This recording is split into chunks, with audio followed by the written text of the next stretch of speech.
Minister, where she noted that there is a crisis in basic education, particularly in former African schools, where she described these schools as being a Cinderella system, deprived of resources and characterized by pockets of disasters.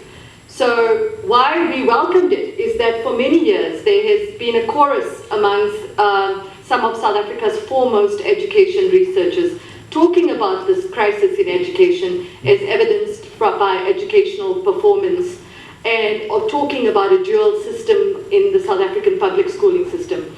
By a dual system, I mean we have two systems. The minority is the historically well-resourced schools, the historically Model C schools, the former white schools, where learners are doing very well and are performing on par with their international counterparts in cross-national studies, whereas in the poor schools, learners are failing and can barely read and write.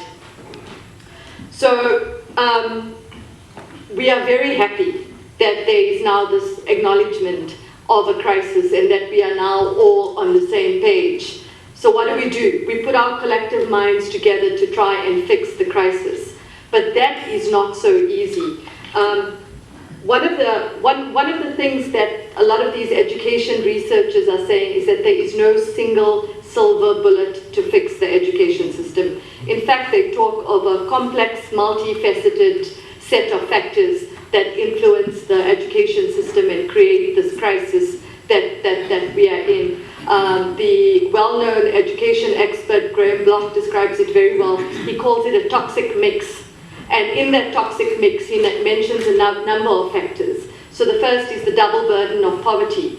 If you are a poor learner, you come from a poor home where there's very little social capital, meaning there's no books or newspapers or parents that can help you with your homework. You go to school where there are no textbooks, where there's poor infrastructure. Then there's the persistent under-resourcing in the historically disadvantaged schools. And here they mention a number of factors that influence the education system. The low levels of teacher content knowledge, poor infrastructure, lack of textbooks, the language of learning, the absence of early childhood education. And then the other factor that they mention is poor management, both at a macro level and at the level of school leadership. So what I want to do today, based on a little bit of our experience and the experience of civil society in cases and some of the research we've seen, is to propose a 5-point plan as part of a broader multi-pronged strategy. And it's based on our experience.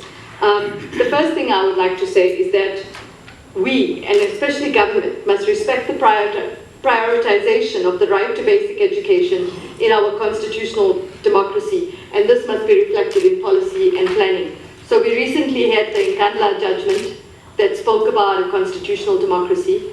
The right to basic education is one of many socioeconomic rights in our constitution, but it's treated very differently. It's given priority, it's given prominence. It doesn't have the qualifications like other rights, like health and water, that says progressive realization and that says available resources. The Constitutional Court and the Supreme Court of Appeal in the textbook case, which was the case that we were involved in, said the right to basic education is a right to be immediately realized. So in the context of textbooks, which was the case in the SCA, it meant the Supreme Court of Appeal. I've been warned about acronyms. That case said, the court held in that case that every learner is entitled to a textbook in the subject for which he is enrolled. So that means that learner must get it immediately. This is different to what the department has been saying in its policy and planning. They talk of progressive realization. It's also different to what they've been saying in the cases that have been brought around the right to basic education. So what we are saying is that we need to change this mindset. And if we don't do this, many children will be left behind. And I'd like to give an example. We are currently involved in a case, you may have heard of it. We are representing the family of Michael Komape, who was a little boy who fell down a disgusting pit latrine in Limpopo and drowned. So if we take this approach that proper sanitation is something to be progressively realized, we will have more children that will drown in pit toilets. We will have more children that will be injured. Or we will have children that will have to go home when they need a toilet and miss classes. Or, as we know, girls that don't go to school for the week when they are menstruating. So we cannot have it to be as a right to be progressively realized. The other thing that we need to fix in the education system, we need a public process to review the existing funding model. The current funding model means that wealthy schools can make up deficits in school funding by charging school fees. Poorer schools can't do this. They have low school fees or they are fee-free. The other thing about our funding model is that it proposes an 80-20 split for personnel, non-personnel expenditure. But we are personnel-intensive sector, the education sector.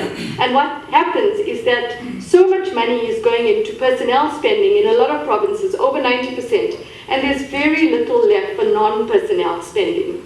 That's for the basics. So in Limpopo, we work at schools where they don't have money for chalk, they don't have money for paper, for photocopying machines, and things like that. So what we are saying is our second thing is that it's time to review the current funding model through an open and participative process to determine adequate levels of funding and what is necessary for a learner's right to basic education to be realized. Then we need benchmarks or norms and standards for resources that are needed in school. We know, for example, that the Department of Basic Education and Equal Education almost went to court twice before there were norms and standards for school infrastructure. And now there are problems around the implementation plans. I've heard of norms and standards for LTSM, that's learner teacher support materials, or for norms and standards for provisioning for learners with disabilities. But this hasn't happened. And if you have to see the state of education for learners with disabilities and the work that we do in some of these schools, it is appalling. So what we are saying is that if we are serious about the crisis in basic education, we need benchmarks that we can hold provincial and national departments accountable to. Then we need an efficient and functioning system of basic education. When we went to court with textbooks for the first time in 2012, the justification from government was that they don't have a database of schools in Limpopo, so they don't know the schools, the schools where textbooks have to be delivered and the needs of the schools. That's not good enough. Today, we still deal with the same problem, where we are unable to know what the needs, based on the information from the department, what the needs of schools are in the Limpopo province. So what we are saying is we need a proper audit of the needs of schools, and then we need for government to budget accordingly and efficiently. Finally, what I'd like to say is we need to imbue the teaching profession with the integrity and the respect that the profession deserves and requires. We know that the Jobs for Cash report is coming out and the Minister is handing it over to Parliament soon. We as civil society and government must engage and take it seriously and deal with it. We also know that teacher content levels in schools are poor and that this must be addressed. And we need to listen to the experts when they talk about what we need to do to train future teachers and to improve the levels of teacher content knowledge within the existing teacher population. Finally, we must ensure that there is a culture of learning and teaching happening in school and take strong measures where that learning and teaching is not happening. So that's our